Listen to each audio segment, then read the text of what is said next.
Good morning and welcome to Missoula Real Estate Today. This is Denny Bedard. Missoula Real Estate Today is presented by Diane Beck of Windermere Real Estate. Diane provides complete service for your real estate transaction and brings us guests who provide useful information on industry-related topics and trends. And now, Missoula Real Estate Today on News Talk, KGVO. Our guest this week is Jeremy Keene. Jeremy is the Public Works Director, City of Missoula. Jeremy, good morning and welcome to the show. Hey, good morning. First off, how are you able to continue your duties currently with coronavirus restrictions in place? Well, we're adjusting just like a lot of folks. You know, for myself, it meant moving my office home and doing a lot of virtual meetings. But you know, for a lot of our employees at Public Works, we can't work from home. They work in the field or they work at our facilities. So we've had to adjust our procedures and try to make accommodations to keep them as safe as possible. So we're doing some things like splitting shifts and reducing some of the services, postponing some of our projects just to kind of get through this. Yeah, all those folks have to be factored in too. What are some of the many things for which the Public Works Director is responsible? Well, Public Works is about 125 people. We manage all three of the city's utilities: water, wastewater, and stormwater. We also manage the street division and the city cemetery. So that's we provide water for about 66,000 customers. We operate the wastewater treatment plant and our compost center. We do all of the stormwater management and flood control management, and we maintain about 330 miles of city streets. Wow, and your boss, who do you answer to, Jeremy? So I answer directly to the CAO, Dale Bickle, and the mayor. And your background, how did you come to pursue and acquire the position of Public Works Director for Missoula? Yeah, I've been with the city for about a year and a half now, and I spent about 24 years in the private sector. I was an engineering consultant and an owner in a small business, and this was an opportunity that kind of came up when the previous Public Works Director retired.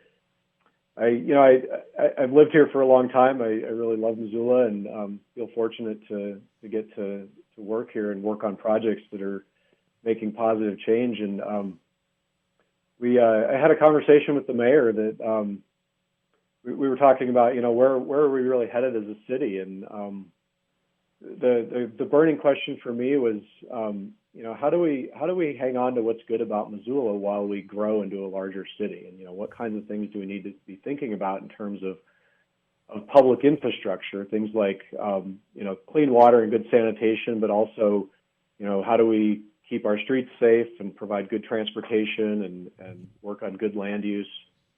These are all really important things as we grow as a city, and the opportunity to be part of that was pretty compelling. And so I decided to make the switch to the public sector. Sure. And as just a little off the subject here, but as a former small business owner, I'm sure you can certainly empathize with everything that's going on now, huh? Oh, for sure. When you're a small business, you really have to pay attention to cash. And when there's a major disruption like this, it can really put you into crisis in a hurry. So, yeah. I know all of our local businesses are hurting right now, and we're doing everything we can to try to support them and get them back and up and running as soon as we can. Missoula Real Estate Today is presented by Diane Beck of Windermere Real Estate and our guest, Jeremy Keene, Public Works Director, City of Missoula. Jeremy, it sounds like in terms of any new development, before it can go up, the Public Works Director has to provide a lot of input on how it will, affect what's around and under. Is that a fair interpretation? Yeah. Infrastructure, all the pipes and pumps and wires and asphalt, those are all the things that support development. Yeah. And so whenever we have new development, we have to look at how is that all going to work. And since we usually end up owning and maintaining it, we have to understand, how is it going to be constructed properly and how will it be easy to maintain going forward. Well, besides the Mullan Area Master Plan, which we will get to at length here in a moment, we've been promoting that on air this week. What are some of the other proposed projects that are keeping you busy right now? Well, we've got a lot going on. We have our regular street maintenance program ramping up. We got some work done in downtown the last few weeks because with things being kind of quiet, it was a good opportunity to get in there and get that stuff done, repave North Higgins. We're working on a pavement condition survey. This is something that we did citywide that measures all of the cracks in the pavement and gives us a real kind of scientific way to look at our maintenance program and where to go first and what the best maintenance practices are. Working on some spot safety projects, some crosswalk enhancements, our neighborhood greenway system, which is kind of a network of local streets that are geared towards walking and biking as well as cars. We're doing a lot of water main replacement projects, working on our 100-year-old pipes all over town that have leaks, so we're knocking those out. Doing some lift station improvements on Reserve Street. And then, of course, we have some big projects. We're completing the current phase of the Russell Street project, and there's another phase of that to be kicked off soon. It'll take care of the south portion of Russell Street on down to Mount. We have the Riverfront Triangle, which has been put on hold for now, but we think that'll come back to life once we get through this crisis. And of course, that's one of the biggest projects in the state, and has a lot of infrastructure and road work associated with that. And then in collaboration with the Department of Transportation, we're going to do a major rehab to the Higgins Bridge, and that's going to kick off in October of this year. Lots on the plate. You and the process, the Public Works Director in the process, if a builder or developer has a vision for a large-scale tract of land that will accommodate, say, X number of homes or retail spaces, where in the process does that proposal, those plans, make it to your desk? Well, I'll talk about my collective desk because I obviously don't review every project, but for Public Works, we usually get involved early in projects. They start out in our Development Services Department, usually with an intake meeting or a scoping meeting, where our planning staff identifies what the process will be and what kind of regulations will apply. And usually the next step is a design review team, and that involves staff from Public Works, Engineering, Parks Department, Fire, and that's usually our first look at a project where we look at the concept and try to identify any concerns that folks might have. And we also look at water and sewer connection requests pretty early in projects.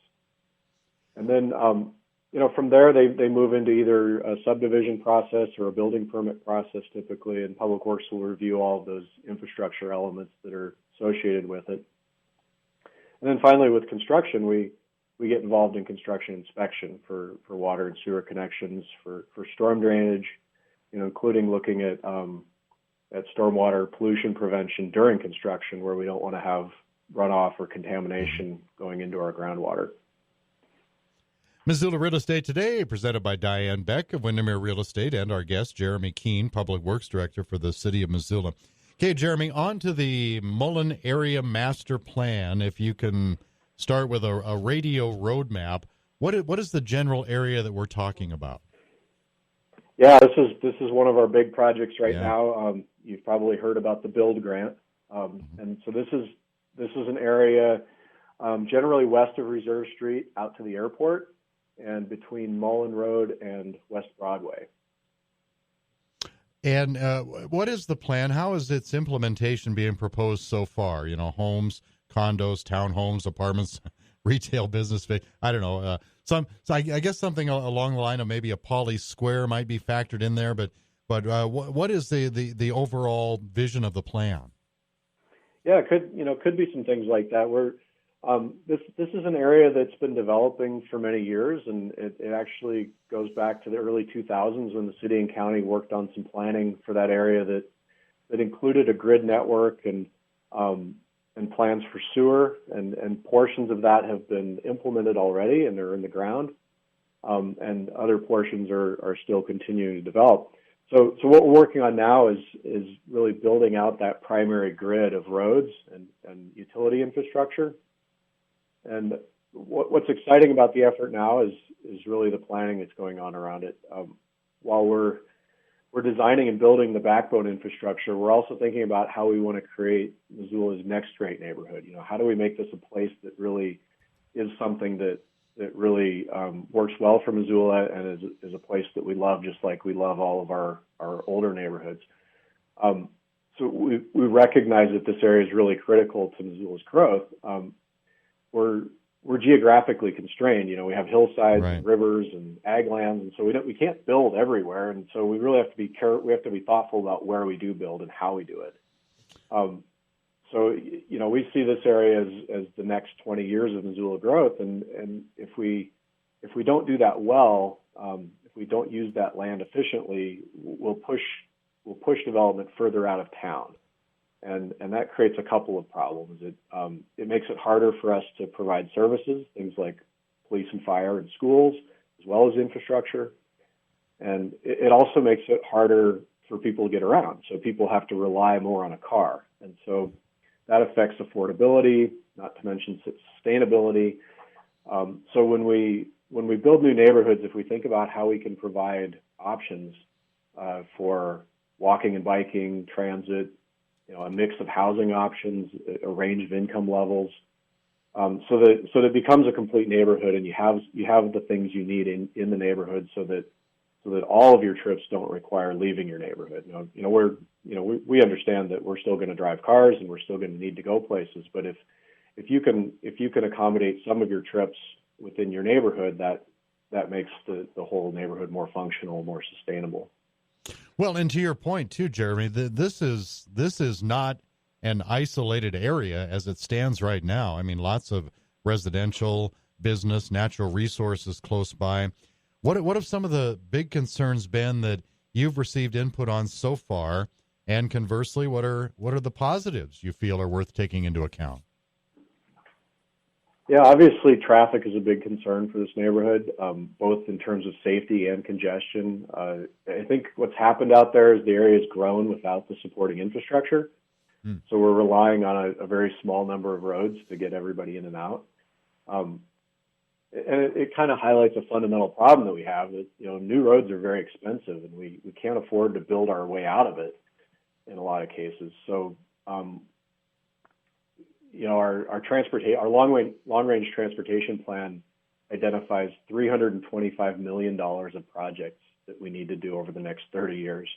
And our funding over that same time period is only about $100 million. So we have this huge funding gap. So we really have to be thoughtful about where we spend the money and how we do it, and maybe change the way we're doing it, so that, like I said before, we're creating neighborhoods that don't rely as much on a car for transportation, that they have other options. So some of the positives that I see out of this is that I do think we have the opportunity with better planning to locate services and jobs near people, near where they live, right. And provide that range of transportation options. We also have some really great opportunities to preserve some ag land and open space in this area, and do some restoration of Grant Creek, which can create a really nice natural amenity and an amenity for people that are going to live in that neighborhood in the future. And speaking of modes of travel, airports, does the Missoula International, based on the description you gave of the entire area, the whole scope, does the Missoula International Airport factor in any of this at all right now? Yeah, it really does. It's an important consideration because obviously we have a flight path, and right. So we need to think about how does development go together with an airport. And so we are looking at where the runway protection zones are, and then beyond that, how those flight paths influence things like noise and safety. And so in the planning process, we're looking at creating more appropriate uses within those flight paths, so that we're not focusing on higher density or trying to get some more of our open space into those areas. Even things like birds. When you create stormwater ponds, you attract waterfowl, and those are not very compatible with airports. So sure. We're working closely with the airport to make sure that they're part of this conversation. Very good. Jeremy Keene, Public Works Director, City of Missoula, our guest this week on Missoula Real Estate Today, presented by Diane Beck of Windermere Real Estate. I know this is very long-term, Jeremy, but what are some of your biggest concerns based on what you've evaluated so far? Well, this project has a lot of pieces, and they're all moving fast. We got about $13 million of build money. That's a federal grant. We requested $23 million, so we got a little more than half of what we asked for. So we're trying to figure out how do we fund the whole thing? How do we get the whole project done? We're going to apply for some additional build grant money this spring. We're working on some other strategies for funding it locally if we're not successful getting additional federal money. But if you're familiar with transportation projects, they take a long time. Russell Street took 20 years for us to get to the point where we could break ground. Gosh. So this build grant we're really moving at light speed for a transportation project. We plan to break ground next spring, and hopefully have the whole build grant project, at least this current phase of it, done within a 2 to 3 year time period. So that creates a lot of challenges, and that's while we at the same time have development happening, trying to make sure that we're getting all the pieces aligned so that we're working together. That's certainly a challenge, and we've got a lot of development pressure. Of course, we don't know what's going to happen coming out of the COVID crisis, but we don't think that our demand for housing or need for housing is going to change in Missoula. We still, and maybe it's even going to be a greater need with the COVID crisis to find affordable housing and market rate housing that people can afford to buy and rent.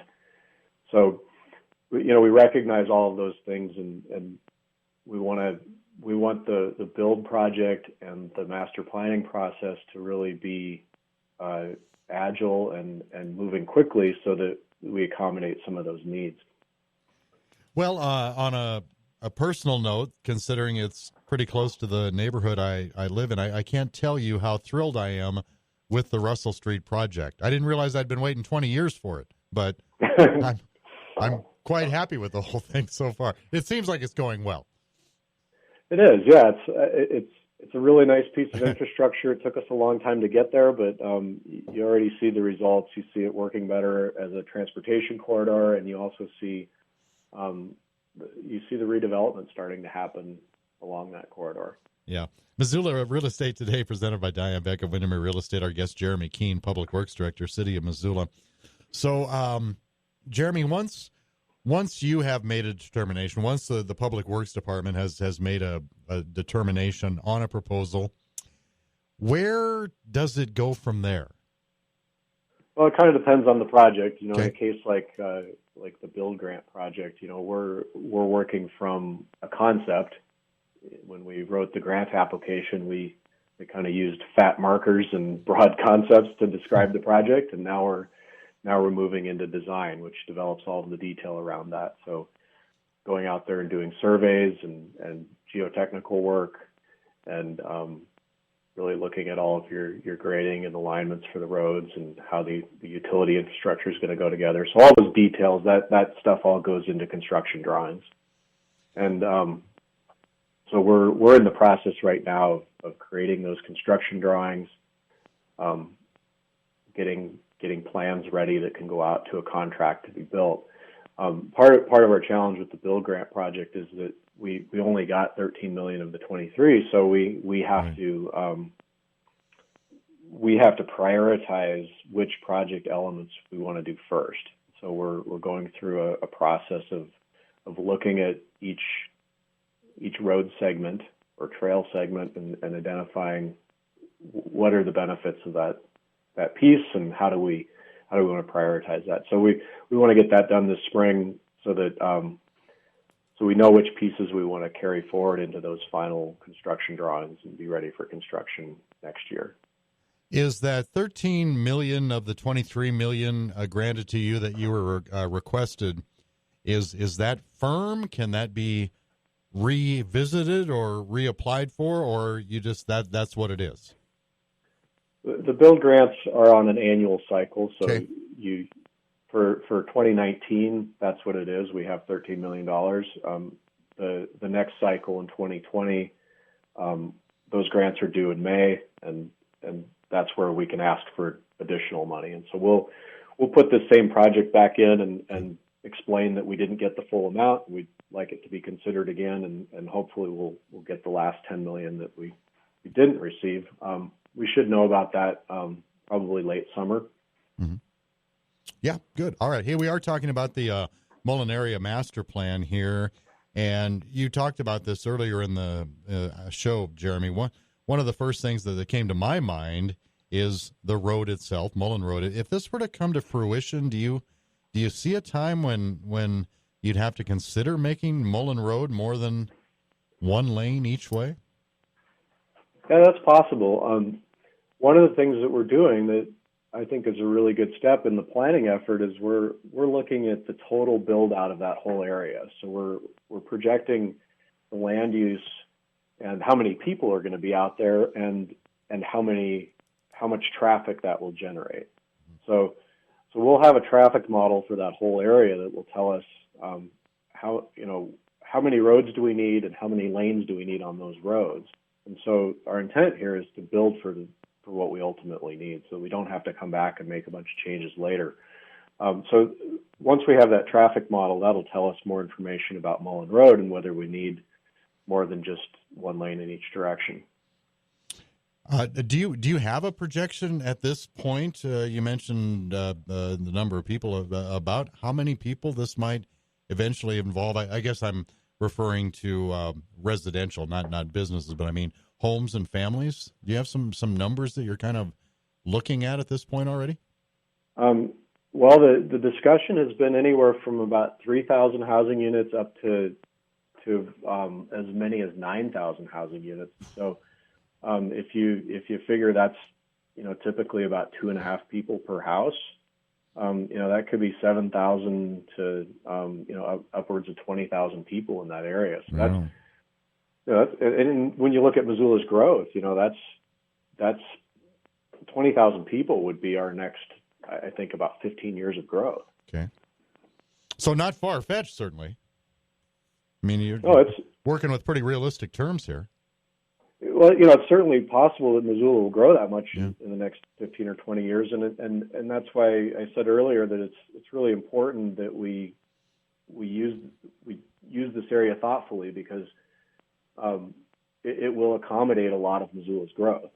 Not all of it, but a substantial portion could go to this area.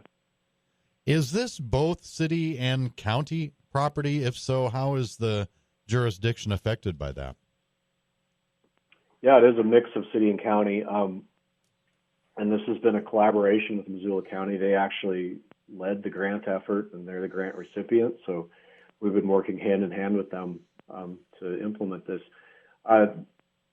The portions of land that are still in the county, we anticipate will eventually annex into the city, and that's why the city's involved, and the county has recognized that their role in this is really to help promote growth in the urban core, so that we don't have a lot of growth happening out in the county where they have a more difficult time providing those services: roads, schools, police, fire, all the same stuff. Missoula Real Estate Today, presented by Diane Beck of Windermere Real Estate. Our guest, Jeremy Keene, Public Works Director for the City of Missoula. Also want to thank some of Diane's marketing partners that help bring you the show every weekend on News Talk KGVO. Rob Fleming with Mann Mortgage, Miles Link of Opportunity Bank of Montana, and Carol Blodgett from MakeItMissoula.com. Jeremy, also wanted to ask you, you've talked a lot about the gradual time frame. I mean, what a huge area and the time that we're talking about. But is there, what do I want to say? Is there like say a phase one, a phase two? Is that kind of how it's being looked at right now? Yeah, we looked at the build grant as, the whole project as the initial backbone of what we think we need to have out there. There's obviously a lot of other infrastructure work, other roads that will have to get built out over time as that area develops. Within the build grant, we'll prioritize which segments we want to build first, and implement those pieces as soon as next spring. And that's that prioritization process that we're going through. So it's hard to say how fast things will happen. We were going at a pretty strong development pace, and I would say that it was realistic to see that area build out in 10 or 15 years, but we'll see what happens with the aftermath of the COVID crisis, and if that slows things down. I continue to think Missoula is a great place to live. It's going to continue to attract new people. We continue to want to have places that people can afford to buy and afford to live here, and create those good jobs that help take care of the folks that live here. Absolutely. I always like to ask my guests about success stories, projects you've been in on that you have found especially rewarding, or that you feel have really been great for the city of Missoula. Well, you mentioned Russell Street. I think that's a good example. I'd also include the Wyoming Street corridor, which we finished up last spring. These are public investments that spur private investment, and so the quality of the public infrastructure that we build has a direct impact on the quality of the investment that the private sector brings. And so what you see with a project like Wyoming Street is a high quality investment happening at the old sawmill district. And what you see with Russell Street already is we have a new building going in on Russell Street. And I don't think that building wouldn't have happened until we did the street. We had to provide the infrastructure first, and then the private investment followed. So that's a really good example of how we work together with the private sector.